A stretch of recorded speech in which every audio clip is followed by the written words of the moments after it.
और चलिए सीधे चलते हैं महाराष्ट्र के नागपुर, जहां पर सीएम योगी आदित्यनाथ चुनावी सभा को संबोधित कर रहे हैं। क्या कुछ कह रहे हैं, सुन लेते हैं।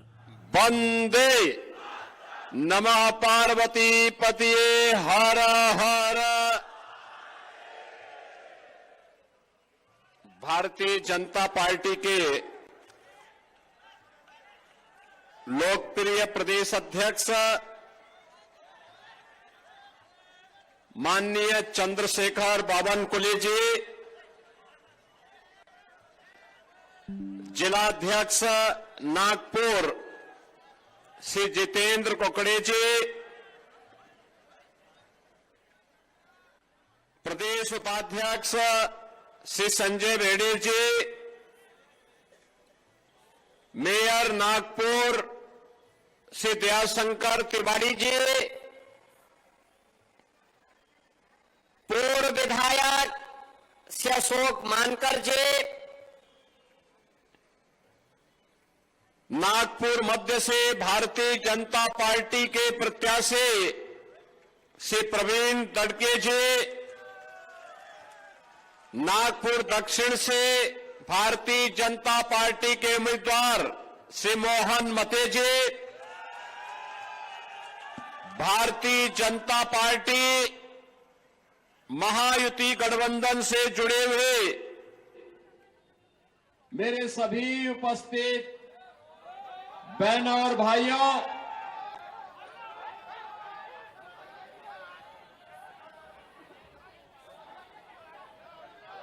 गणेश टेकरी मंदिर नागपुर और कोराड़ी माता मां महालक्ष्मी का इस पावन धरा को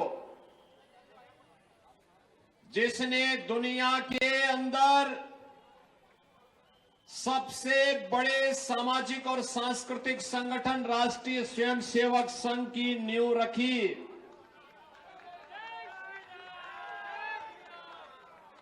नागपुर की आप सभी जनता जनार्दन को मैं हृदय से अभिनंदन करता हूं, सादर अभिवादन करता हूं।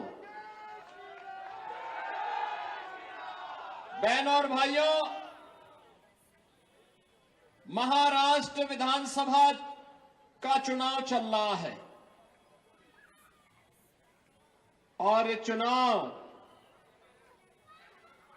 आज महायुति महागठबंधन, जिसका नेतृत्व दुनिया के सबसे बड़े लोकप्रिय राजनेता देश के यशस्वी प्रधानमंत्री श्री नरेंद्र मोदी जी कर रहे हैं, और दूसरी तरफ महाअगाड़ी के नाम पर एक महाअनाड़ी गठबंधन है। न कोई नेता है, न कोई नीति है और न ही उनके द्वारा देश और समाज के लिए कोई स्पष्ट नैतिक मूल्य ही उनके पास रह गए हैं। बहन और भाइयों,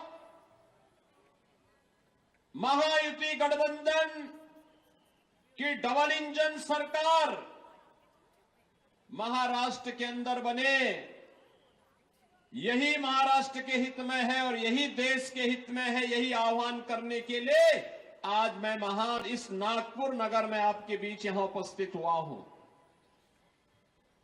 महाराष्ट्र ने देश को बहुत कुछ दिया, पूरा देश नागपुर के प्रति कृतज्ञता ज्ञापित करता है, महाराष्ट्र के प्रति आभार व्यक्त करता है। स्वराज्य हो, इसकी परिकल्पना कैसे होनी चाहिए, छत्रपति शिवाजी महाराज इसके उदाहरण हैं। एक राष्ट्र के रूप में परिकल्पना होनी चाहिए, ये महाराष्ट्र से पेशवा बाजी राव ने अटक से कटक तक पूरे भारत को दिया। गणनायक से लोकनायक कैसे बनते हैं, ये महाराष्ट्र की धरती से ही लोकमान्य बाल गंगाधर तिलक ने दिया। एक विधान और सब समान, यह भी नागपुर और महाराष्ट्र की धरती से बाबा साहब डॉक्टर भीमराव अंबेडकर ने दिया। ऐसी पावन धरा को कौन ऐसा भारतीय होगा जो कृतज्ञता के भाव से सम्मान न देता हो। और उसी कृतज्ञता के भाव के साथ हम सब महाराष्ट्र के अंदर इस चुनाव में आपका आह्वान करने के लिए आए हैं। बहन और भाइयों, चुनाव में कांग्रेस अपनी पुरानी तोता रटंत बातों के साथ फिर से आई होगी। उनका महाअनाड़ी गठबंधन भी आपके पास गुमराह करने के लिए उन्हीं बातों को लेकर के आया है जिनके कारण देश और समाज की अपूर्णीय क्षति हो चुकी है, बार बार हुई है। ये फिर से जाति के नाम पे बांटने के लिए आए हैं, ये आपस में लड़ाने के लिए आए हैं। महाराष्ट्र की धरती को लव जिहाद और लैंड जिहाद की धरती बनाने के लिए ये लोग फिर से आपके बीच षड्यंत्र करने के लिए आ गए हैं। और इसीलिए मैं तो देख करके भौचक हूं। पता नहीं मेरे किन बातों को लेकर के कांग्रेस के राष्ट्रीय अध्यक्ष श्री मल्लिकार्जुन खड़गे मुझ पर लाल पीले हुए जा रहे हैं। मल्लिकार्जुन खड़गे जी कांग्रेस के वरिष्ठ नेता हैं, राष्ट्रीय अध्यक्ष हैं, केंद्रीय मंत्री रह चुके हैं, वयोवृद्ध नेता हैं। हम उनका सम्मान करते हैं, लेकिन इस उम्र में उनको सच बोलने की आदत भी डालनी चाहिए। खड़गे जी, आप जिस बात को लेकर के मुझ पर लाल पीले हो रहे हैं, मुझ पे लाल पीला मत होइए। कम से कम मुझे धन्यवाद तो दे दीजिए कि मैंने एक सच्चाई सबके सामने रखी है। खड़गे जी का जो गांव रहा है वह बारावती गांव, ये हैदराबाद रियासत, हैदराबाद निजाम के रियासत का हिस्सा था। जब भारत स्वतंत्र हो रहा था तब हैदराबाद के निजाम के रजाकारों ने खड़गे जी के गांव को भी, वहां पे लाखों हिंदुओं का कत्लेआम हैदराबाद निजाम के रजाकारों के द्वारा किया गया था। बाबा साहब भीमराव अंबेडकर ने तब पत्र लिखा था वहां के हिंदुओं के लिए, वहां के दलितों के लिए, कि जिन लोगों पे अत्याचार हो रहा है वे लोग वहां से छोड़ करके सुरक्षित महाराष्ट्र की तरफ आ जाएं। और दुर्भाग्य से श्री मल्लिकार्जुन खड़गे जी के परिवार के सदस्य, उनकी माता जी, उनकी बहन, उनकी चाची और परिवार के कई सदस्यों को भी निजाम के रजाकारों ने जला करके मार डाला था, पूरे गांव को जला के मार डाला था। बहनों और भाइयों, निजाम पर लाल पीला होने की बजाय ये निजाम का इतना दुस्साहस क्यों बढ़ा था?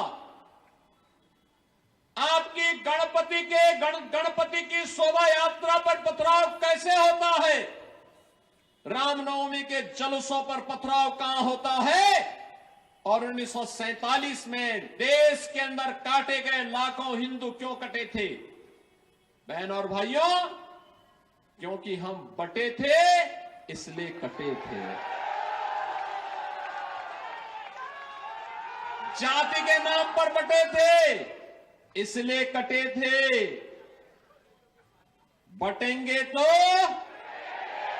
और एक रहेंगे तो सेफ रहेंगे, एक रहेंगे सेफ रहेंगे, एक रहेंगे तो